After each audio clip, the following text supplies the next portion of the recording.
Amada igreja, com a graça e a paz do Senhor Jesus, vamos abrir as nossas Bíblias na carta a Tito. Tito, capítulo 1, Epístola de Paulo a Tito, no capítulo 1.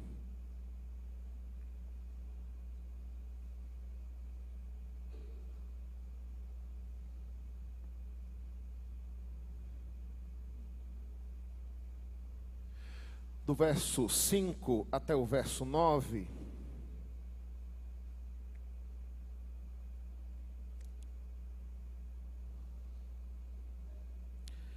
diz assim a palavra do Senhor. Tito, capítulo 1, do verso 5 até o verso 9. Por esta causa te deixei em Creta, para que pusesses em ordem as coisas restantes, bem como em cada cidade constituísse presbíteros, conforme te prescrevi.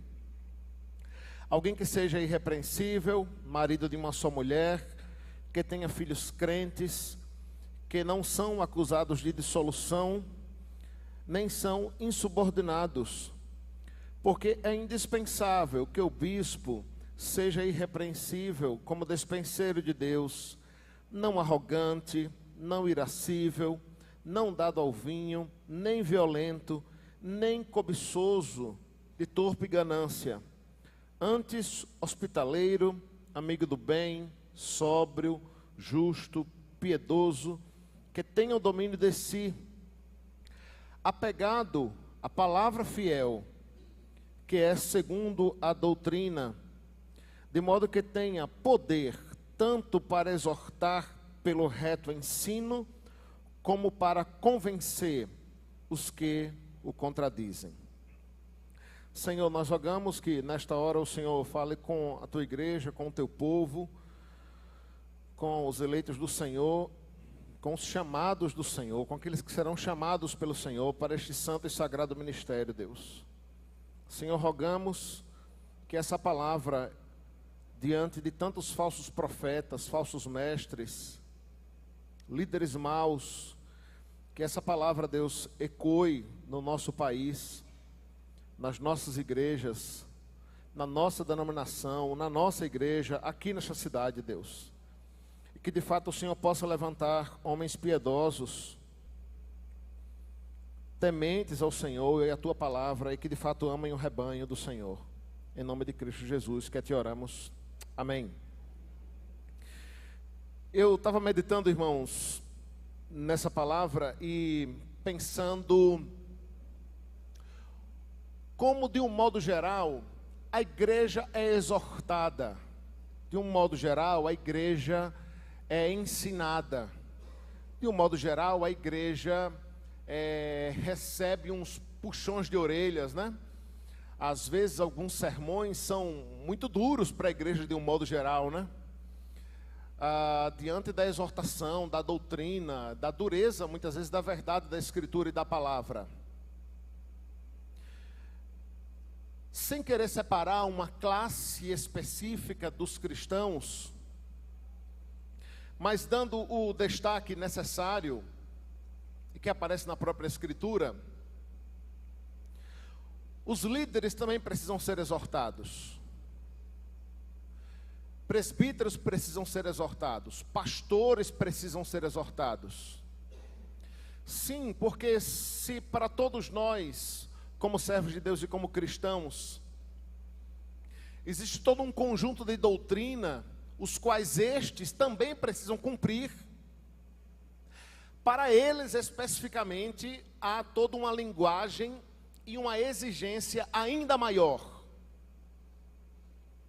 ainda mais criteriosa. Os textos voltados para presbíteros, irmãos, para diáconos, para pastores na Escritura, que tem alguns que são mais diretos, né? Como o texto de Paulo a Tito, a Timóteo, Pedro também vai tratar acerca disso. O próprio Cristo, em algum de seus sermões, vão trazer uma lista, ou listas, né? De exigências ou de pré-requisitos, os quais precisam ter aqueles que se colocam à disposição para estar à frente do rebanho e à frente da igreja. E essa é uma mensagem muito necessária, irmãos, para os nossos dias. Muito necessária para os nossos dias. Num tempo onde, em boa parte das igrejas evangélicas, a liderança é vista de um modo muito místico. O pastor, o bispo, o apóstolo, ou seja lá o que for, é um ser quase que intocável, sacrossanto, que vive numa casta que está muito acima e superior aos demais irmãos, mas que nem sempre retrata o padrão e a característica daquele que é o supremo pastor, que é Jesus. E a Escritura, a semelhança do que Paulo faz aqui com Tito, nos dá uma série de princípios gerais, características os quais precisa ter, é indispensável que tenha aquele que é chamado para pastorear o rebanho de Deus, para cuidar do rebanho de Deus. E é triste como essas listas são confundidas, né? Porque para nós, a gente olha muito a aparência e aquilo que os olhos veem e enche os nossos olhos, né? Então, há quem ache ou há quem pense que conta muito se o indivíduo vai ser pastor, se ele vai ser presbítero, se ele vai ser diácono, o quanto ele fala bem, o quanto ele é bem articulado, o quanto ele se relaciona bem com as pessoas, o quanto ele é extrovertido, a quantidade de cursos que ele tem, o conhecimento doutrinário, teológico, científico, acadêmico que ele tenha, os bens que ele tem, o status que ele ocupa na sociedade. O que mais? O quanto ele é conhecido, o quanto de seguidores ou de visualizações ele tem no Instagram, quem ele conhece, as pessoas às quais ele se relacionam. Sabe o que é triste, irmãos? É que nenhuma dessas coisas aparece nas listas bíblicas. Nenhuma dessas características aparece na lista de exigência do próprio Deus. E eu já comentei algumas vezes com os irmãos, né, como Paulo gostava de listas, né? Eis que ele apresenta mais uma aqui, especificamente a Tito, das características as quais precisa ter e deve ter o ministro, o presbítero, o oficial de um modo geral. E acho que hoje é um dia propício para isso, né? Por vários motivos, né? Hoje nós temos assembleia, temos formatura de candidatos ao oficialato. Hoje nós comemoramos o dia da Bíblia.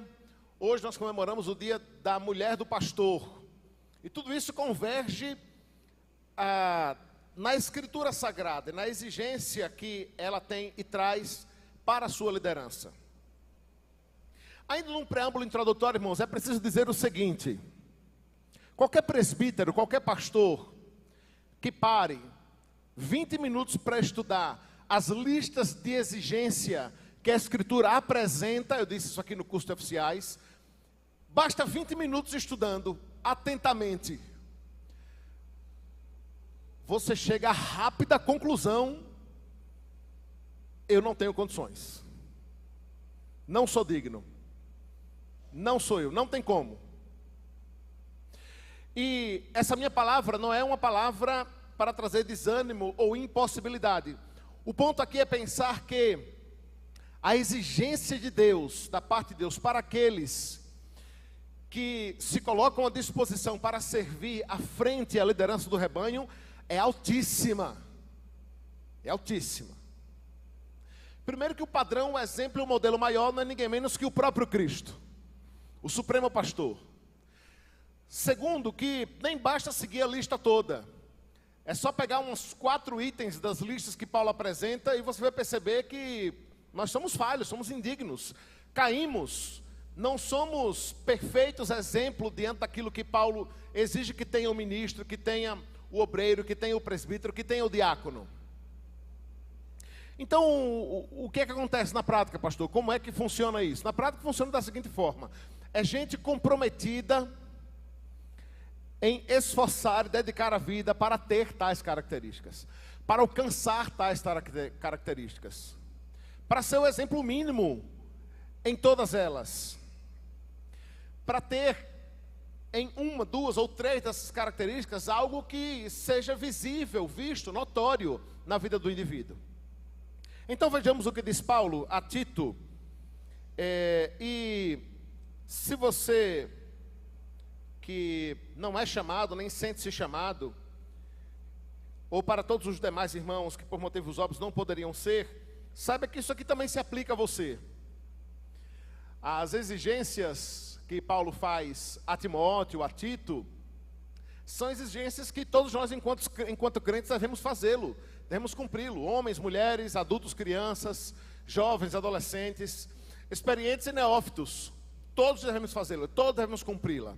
Mas a ideia é, se tem alguém que não pode falhar, que deve ser exemplo, o mais próximo da perfeição, são os presbíteros, são os pastores, são aqueles que são chamados para o ministério. Então, Paulo começa mostrando aqui, irmãos, do verso 5 a 7, o modo pelo qual Deus decidiu governar, liderar a sua igreja. E Deus decidiu governar, liderar a sua igreja através de pessoas, através de homens. E apesar de não ser esse o nosso tema aqui, é sempre necessário enfatizar que há pouco mais de 30 anos, irmãos, 40, no máximo 50 anos, talvez nem chegue a isso, nenhuma igreja evangélica no Brasil ou no mundo discutia a ordenação feminina. Há 30 anos, no máximo, ninguém discutia se a mulher deveria ocupar os púlpitos das igrejas ou não.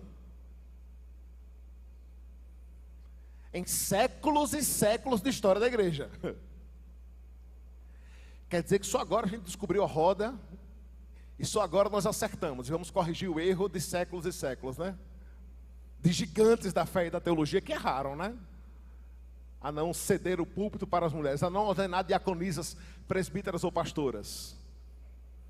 Deus chama homens, e aqui não é no termo genérico da humanidade, mas Deus chama homens do sexo masculino, machos, para pastorear, para cuidar do seu rebanho, para cuidar da sua igreja. Então Paulo diz, vá acompanhando comigo: por esta causa te deixei em Creta, para que pusesse em ordem as coisas restantes. Era um tempo, irmãos, lembre-se que aqui estamos no século I, né? Entre o ano 50 e 70 depois de Cristo, num tempo onde a igreja estava se organizando, né? Para nós é muito fácil hoje olhar para trás e perceber algumas diferenças, algumas aparentes incongruências. É um tempo onde a igreja estava se organizando. Nós vivemos um tempo privilegiado, irmãos, na história do cristianismo, onde muitos problemas teológicos, doutrinários, eclesiásticos foram resolvidos ao longo da história, e nós pegamos já a coisa pronta. Pegamos a coisa pronta já, depois de muitos concílios, de muitas brigas, de muita gente morta, de muita gente presa, de muitos debates e embates. Nós vivemos um bom tempo nesse sentido, em termos de organização da igreja. Aqui não, aqui é um tempo onde a igreja estava se organizando, né? Onde as coisas estavam entrando em ordem, e essa é a instrução de Paulo a Tito, né? Colocar as coisas em ordem ali na cidade de Creta e nas cidades 5 vizinhas, inclusive fazendo o quê? Ordenando presbíteros,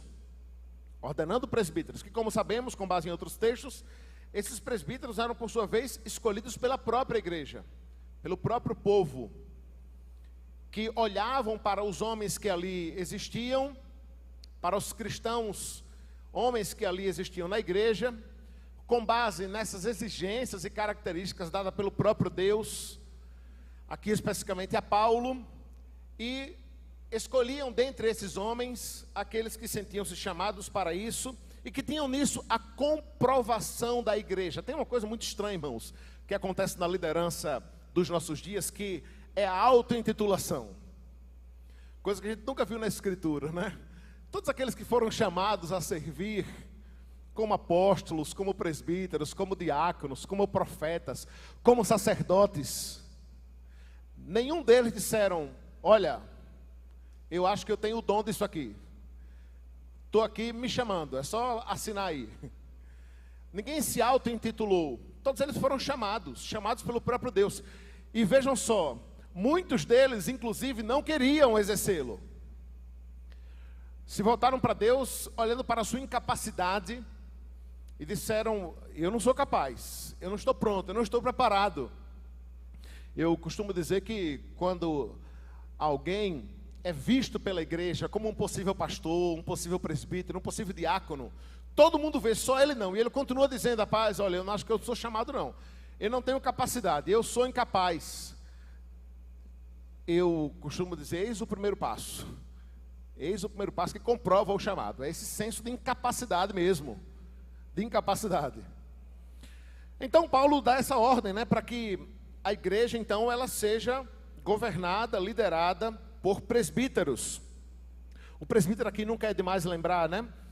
Olhando literalmente para a palavra, é a ideia de um ancião, de alguém experimentado, mas que ainda ali no primeiro século começa-se a ter uma visão abrangente de que, de um modo geral, sim, um homem mais experimentado, mais experiente na fé e na vida, será alguém de mais idade. Apesar da visão ser um pouco mais abrangente, e nós termos Timóteo, que era um jovem, entre 25 e 35 anos, e alguns até dizem que é possível que tivesse menos, isso não era regra. Não era regra. Não é comum que nós passemos a olhar e ter uma visão tão abrangente de dispensar ou de priorizar os mais novos de idade e na fé. Porque a ideia do presbítero é a ideia desse alguém mesmo experimentado. Não só na idade, mas principalmente na fé, na maturidade cristã, na caminhada com o Senhor, na caminhada com Deus. Então diz o texto que Tito deveria então, nesta cidade, constituir presbítero, conforme Paulo já havia escrito e falado com o próprio Tito. Então o que nós temos aqui agora é mais uma lista de Paulo mostrando as características básicas, primordiais que precisa ter um líder, que precisa ter um presbítero, que precisa ter um pastor. Nesse momento, irmãos, e nesse ponto é bom também lembrar à igreja e aos irmãos que para nós reformados, para nós da Igreja Presbiteriana do Brasil, existem apenas 2 ofícios. Tem sido esse o entendimento da Igreja Presbiteriana do Brasil até aqui. Ofícios os quais Deus chama para o exercício do ministério. Esse ofício é o ofício de diácono e o ofício de presbítero. Às vezes a gente esquece disso, né? Eu não paro para pensar. Mas para nós não existe um ofício de pastor.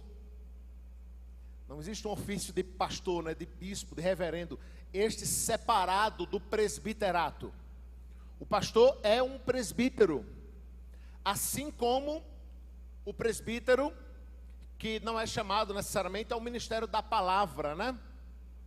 E nós dividimos isso em presbítero regente, aquele que rege, né? Se lembre do regente, aquele que governa, aquele que lidera, aquele que administra, e o presbítero docente, é aquele que exerce a docência, aquele que ensina, que é chamado especificamente e exclusivamente ao ministério da palavra.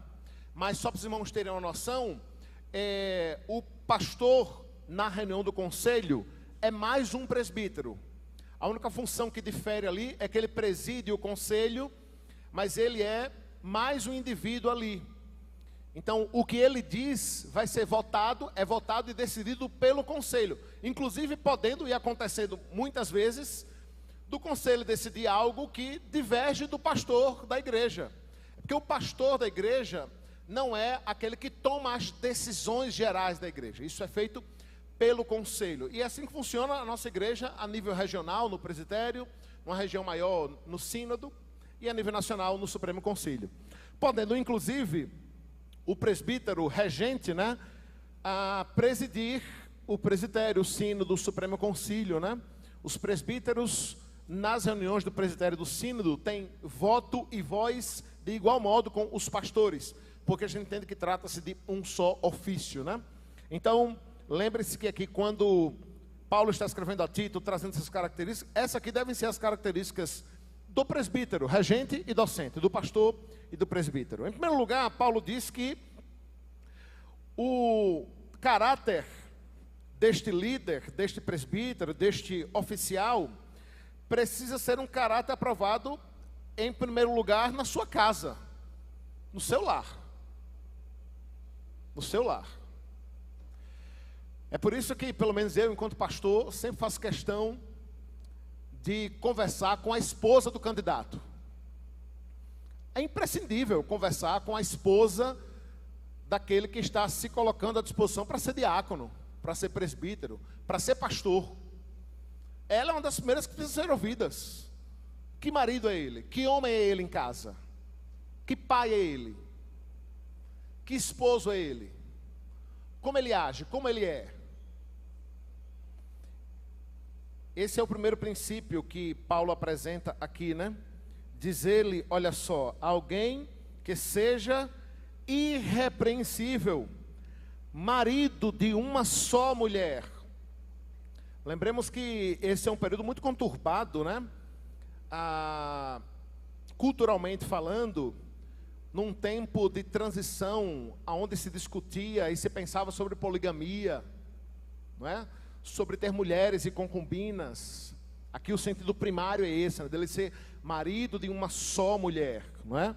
E é claro que aqui não é apenas para o presbítero, né? Não é apenas para o pastor, se estende a toda a igreja, mas aqui é exclusivamente a ele. Se alguém precisa dar exemplo, precisa ser ele, não é? O homem se une a uma mulher e se torna-se os dois, e apenas os dois, uma só carne, né? Então ele precisa ser marido de uma só mulher. Vá acompanhando aí comigo.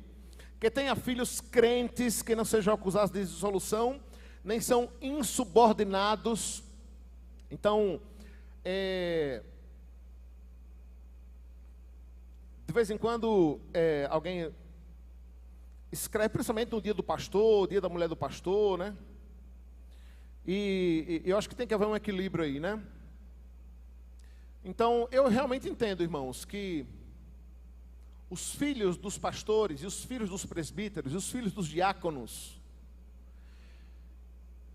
eles precisam dar um bom, maior e melhor testemunho do que os demais. Ora, não é isso que o texto está dizendo aqui? Os filhos precisam ser filhos crentes, que não sejam acusados de dissolução, nem que sejam insubordinados. E perceba que aqui não é uma palavra aos filhos necessariamente, né? Mas é uma palavra aos pais. É uma palavra específica para aquele que se coloca à disposição para ser um presbítero, que será escolhido como um presbítero. Porque de um modo geral, a ideia é o seguinte: se a criança for disciplinada, educada, ensinada nos caminhos do Senhor, ela ouvirá, ela será um exemplo. Ela não será uma criança descrente, insubordinada, ímpia, que causa dissolução, intriga. Aí você vai dizer assim: ah, pastor, isso é porque você não conheceu o filho do pastor não sei quem, ou o filho do presbítero não sei quem, né? A palavra aqui é o seguinte, irmãos: o empenho e dedicação do pai em ensinar o filho não exclui a pecaminosidade da criança. Eu acho que aqui o presbítero, o diácono, o pastor precisa ter a certeza que está fazendo de tudo para ensinar a criança na disciplina e na admoestação do Senhor. Pode ser que mesmo sendo ensinada, instruída, exortada, a criança seja uma bênção, né, para não dizer o contrário. Sim, com certeza. É um pecador, é uma pecadora em formação. Mas a ideia é: ninguém vai olhar para aquele pai, para aquela mãe e dizer: olha lá, essa criança é assim porque não é educada. E é exatamente o que a gente faz, né, quando vê uma criança insubordinada, indisciplinada, né? Se você tem um mínimo de maturidade, você não vai culpar a criança. Você culpa o pai, culpa a mãe, que não exerce a disciplina necessária. Sabe aquela cena que você vê de vez em quando na internet, da criança se jogando no chão e se revirando, dando maior escândalo no shopping? Já viu essa cena aí, né? Ou no supermercado e tal. Ninguém fica envergonhado pela criança. Ou logo você pensa que isso não é outra coisa senão falta de disciplina, falta de admoestação, de exortação, de cuidado, de educação. De educação. Então, não tenho dúvida alguma, isso é de fato uma exigência para os filhos dos pastores, os filhos dos presbíteros. Então, de vez em quando vem alguém passar aquele pano e dizer assim, mas a gente cobra demais, né? Porque os filhos do pastor precisam ser perfeitos. Não, eles são como crianças outras qualquer. Não, peraí, nem 8 nem 80. Eles não precisam ser perfeitos, porque a perfeição é só na glória de fato. São crianças como qualquer outra. Mas como todos os demais, não. Como todos os demais, não. Afinal de contas, eles são filhos da liderança da igreja. Como confiar numa liderança na igreja, irmãos, que não sabe cuidar nem disciplinar os filhos? Consegue perceber isso?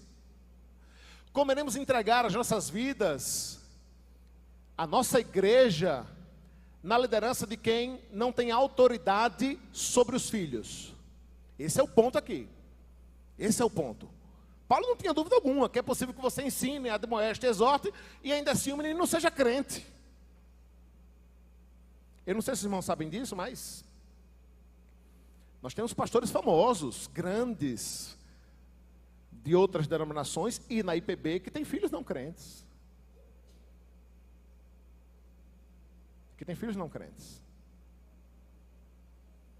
Conhecendo alguns deles, eu não tenho dúvida alguma do quanto eles se esforçaram, se dedicaram e fizeram de tudo para ensinar estas crianças, esses adolescentes, esses jovens nos caminhos do Senhor.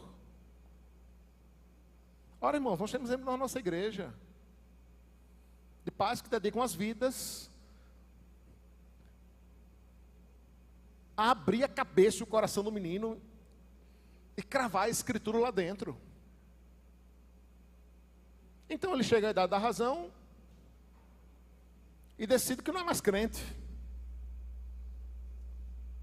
O ponto aqui é, você enquanto pai, você enquanto mãe, precisa ter a certeza que você deu o seu suor e o seu sangue para educar, admoestar e disciplinar os seus filhos nos caminhos do Senhor. Minha mãe, talvez num afã e desespero, numa fase meio rebelde, eu me lembro dessa frase pesada. Minha mãe dizia assim, eu vou lhe buscar no inferno, mas eu não lhe perco para Satanás.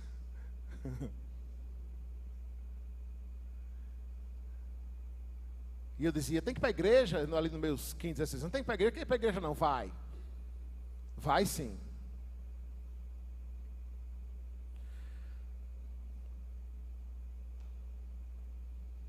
Alguém que seja irrepreensível, marido de uma só mulher, verso 6.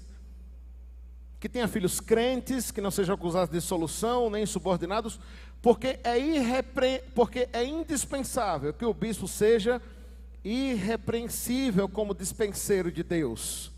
A irrepreensibilidade aqui, irmãos, preste bem atenção, não é inerrância, tá?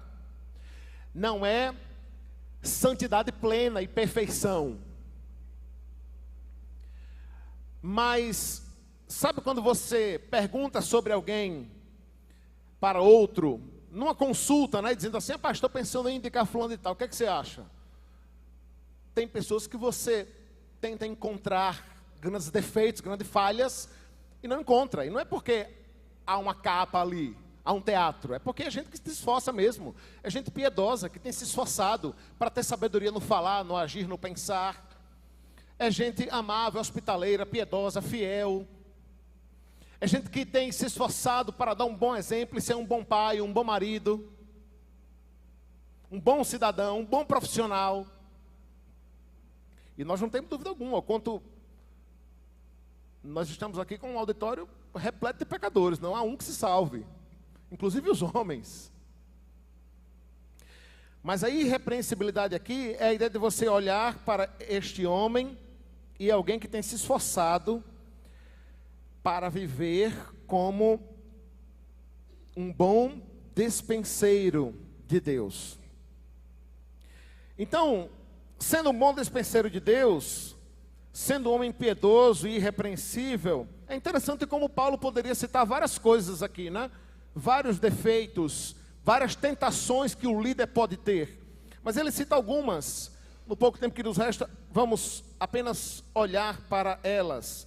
Diz o texto no verso 7 ainda, que esse alguém não pode ser alguém arrogante. Você acha que a arrogância é uma tentação para o líder? Mas bate a porta todos os dias. Todos os dias bate a porta. Porque ele está à frente, ele está em destaque. Ele recebe elogios. Ele é visto. Geralmente, diante das coisas boas que acontecem na repartição, na igreja, no departamento, é ele que recebe o mérito. Muitas vezes até imerecido. Porque ele não fez nada. Sim, irmãos, a arrogância bate a porta. Satanás tentou Jesus com arrogância. Olha, eu te dou tudo aqui. Tudo é teu. As pessoas vão se prostrar aqui diante de você. Basta você me adorar.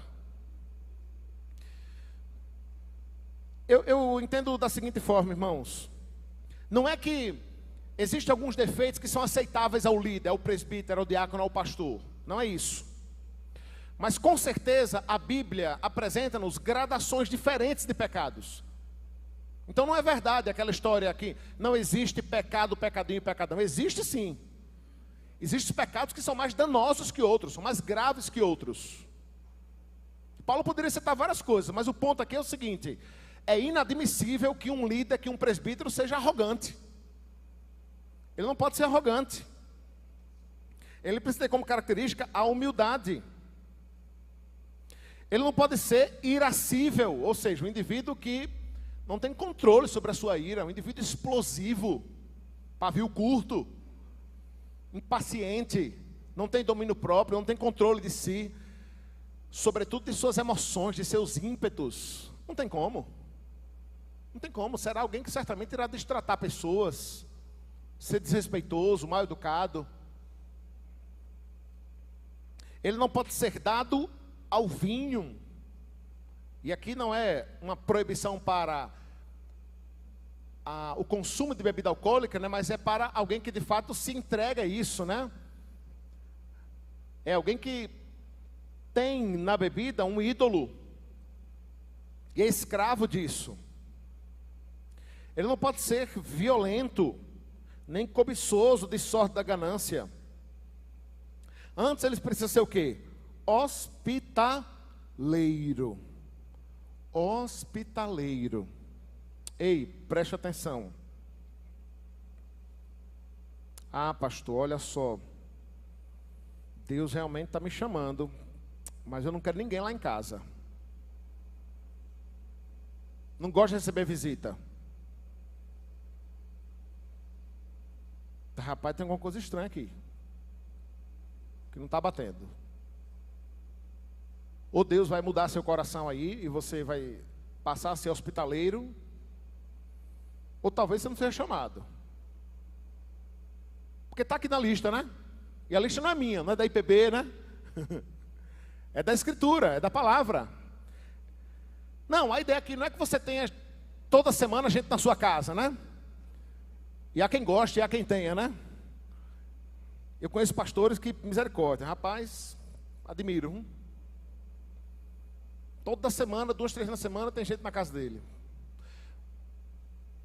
Eu ouço testemunhos de umas coisas que, rapaz, eu não sei se eu teria coragem não. O cara pega um mendigo na rua e bota dentro da casa dele, lá para morar lá na casa dele, 1 mês, 2 meses. Faz parte, são níveis e níveis de hospitalidade, né? Ah, mas lembra da história que eu falei de que é bom conversar com a esposa? É porque eu acho que o pastor, aquele que se sente chamado ao ministério pastoral, de presbítero ou diácono, isso precisa estar bem conversado com sua esposa. Porque, rapaz, pode ser um grande vendaval na vida do indivíduo se a esposa não estiver de acordo ou não abraçar o ministério dele. Isso pode ser um grande empecilho. E tem sido, tristemente, irmãos. Tem sido. E a gente vê isso Brasil afora. E eu estou me referindo aqui principalmente a pastores. E eu estou pensando isso aqui porque já pensou, o indivíduo ele é chamado, ele é hospitaleiro, gosta de receber gente em casa, mas a esposa não gosta, nem quer, nem recebe. Consegue perceber isso? Eis o problema. Mas ele precisa ser hospitaleiro, amigo do bem, sóbrio, justo, piedoso, que tenha domínio de si. A gente não tem tempo aqui de tratar cada uma dessas características, mas que são muito claras, né? Mas eu quero encerrar com o verso 9, que é o mais importante aqui, e é o destaque que Paulo dá. Ele precisa ser alguém apegado à palavra fiel, segundo a doutrina, de modo que tenha poder, tanto para exortar pelo reto ensino, como para convencer os que contradizem. E aqui, olhando para o nosso quintal,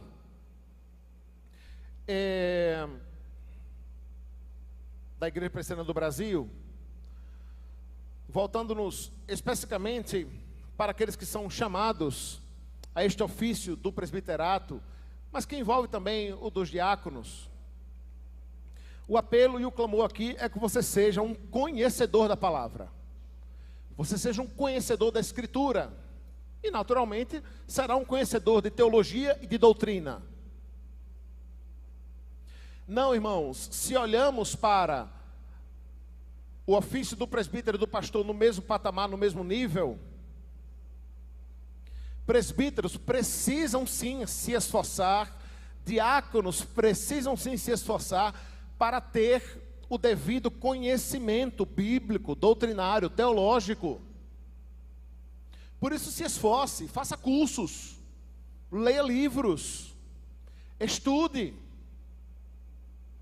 E não, aqui não é uma exigência que você estude no nível em que presbíteros, docentes e pastores são chamados a estudar e a se dedicar. Mas se o puder, faça-o também. Faça-o também. Quer ver uma coisa, irmãos? Quer ver um problema que acontece Brasil afora? É a carência de presbíteros que preguem. Brasil afora, isso é um problema. A carência de presbíteros que preguem. Em muitas igrejas, irmãos, não é o caso aqui, em muitas igrejas os pastores não podem sair, se ausentar da igreja, porque não tem quem pregue no lugar dele, mas tem um conselho ali. Tem um conselho ali. E uma das primeiras coisas que falta, eu acho que precisa ter, é coragem. É coragem. É difícil, é custoso, a responsabilidade é grande, mas a ideia é que você faça e esteja disposto a fazer conforme a capacidade e o nível que Deus te deu. Sabendo que você deve sempre buscar mais, crescer mais e se aperfeiçoar mais. Ao ponto de quê? Ao ponto de, segundo a doutrina, tenha poder. O poder aqui é no sentido de capacidade, é no sentido de ter ferramentas, armas. Tenha poder. Para quê? Para exortar pelo reto ensino, como para convencer os que contradizem. O chamado, irmãos, para aqueles que se colocam à disposição para estar à frente da liderança da igreja, é um chamado o conhecimento profundo da palavra, da Escritura. Não, essa não é uma responsabilidade que recai apenas sobre o pastor, mas recai sobre aqueles que são chamados a pastorear o rebanho de Deus, a cuidar do rebanho do Senhor. E este cuidado vem através deste apego à palavra, a qual Paulo encerra aqui esse bloco, dizendo a Tito, que transmita essa mensagem aos demais presbíteros, que eles devem ser apegados à palavra fiel, segundo a doutrina, segundo o ensino que vem da parte do Senhor mesmo. Queridos, a minha oração é que Deus continue levantando homens corajosos, fiéis, dispostos a servir.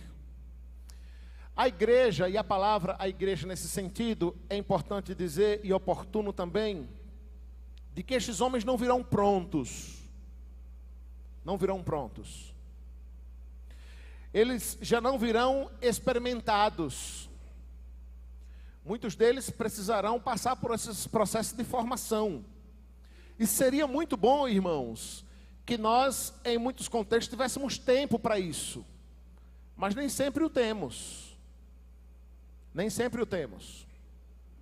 Nós estamos, hoje teremos uma eleição, mas ano que vem teremos uma eleição maior, na qual, muito provavelmente, irão entrar presbíteros novos, se não novos no presbiterato, novos no conselho.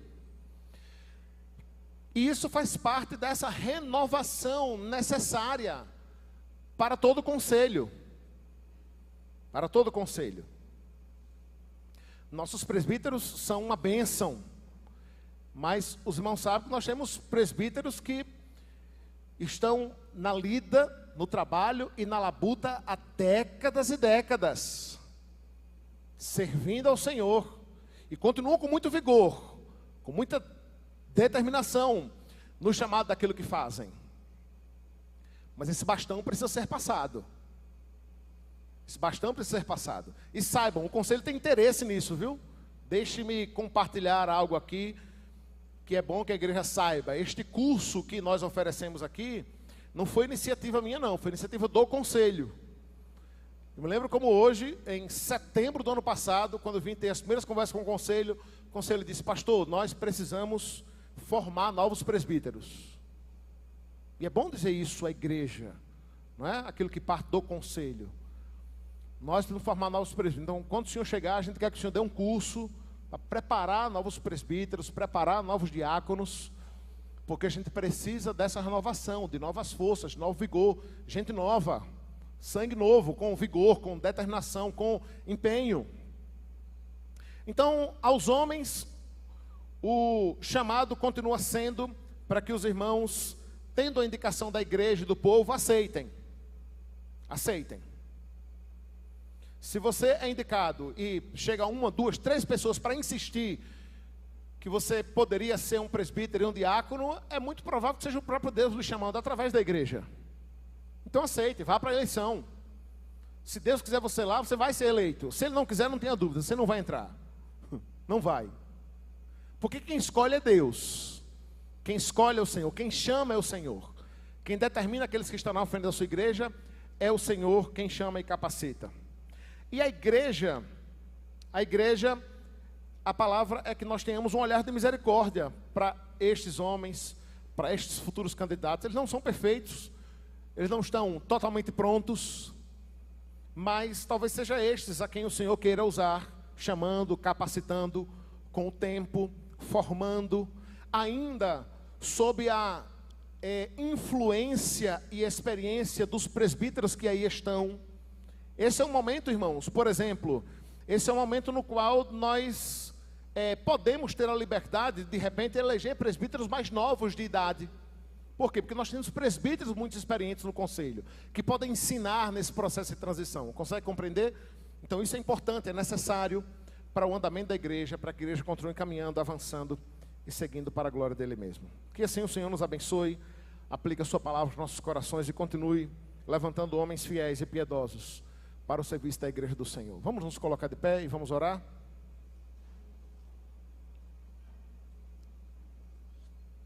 Com esta oração nós assim encerramos esse tempo de culto ao Senhor e daremos prosseguimento aqui com a segunda parte. Deus, nós te louvamos porque sabemos que é o Senhor quem chama, é o Senhor quem capacita e é o Senhor quem escolhe. Nós te louvamos, Deus, pela liderança posta aí hoje. Obrigado, Deus, pela vida de cada presbítero que faz parte do nosso conselho, pela vida de cada presbítero em disponibilidade, homens que têm dedicado suas vidas, Deus, a servir ao Senhor. Que sim, certamente não são perfeitos, cometem erros, mas são estes que o Senhor chamou e aí estão enfrentando problemas, dilemas, crises, dificuldades, das quais muitas delas a igreja nem tem conhecimento, porque eles sofrem sozinhos, calados, e muitas vezes até injustamente, diante do ferrenho julgamento da igreja. Ó Deus, que o Senhor continue dando ânimo a esses homens, conscientizando que eles não estão aqui essencialmente para servir a pessoas, mas para servir o Senhor. Conscientizando que mais importa agradar ao Senhor do que aos homens, porque os homens certamente serão desagradados aqui e ali, mas que tenhamos a certeza de que estamos no caminho do Senhor, fazendo a vontade do Senhor. Ó Deus, rogamos por aqueles que o Senhor há de levantar, rogamos ao Senhor pelos futuros presbíteros dessa igreja, pelos futuros diáconos dessa igreja, que o Senhor mesmo os chame, os convença, acorde-os, prepare-os para a tua glória mesmo.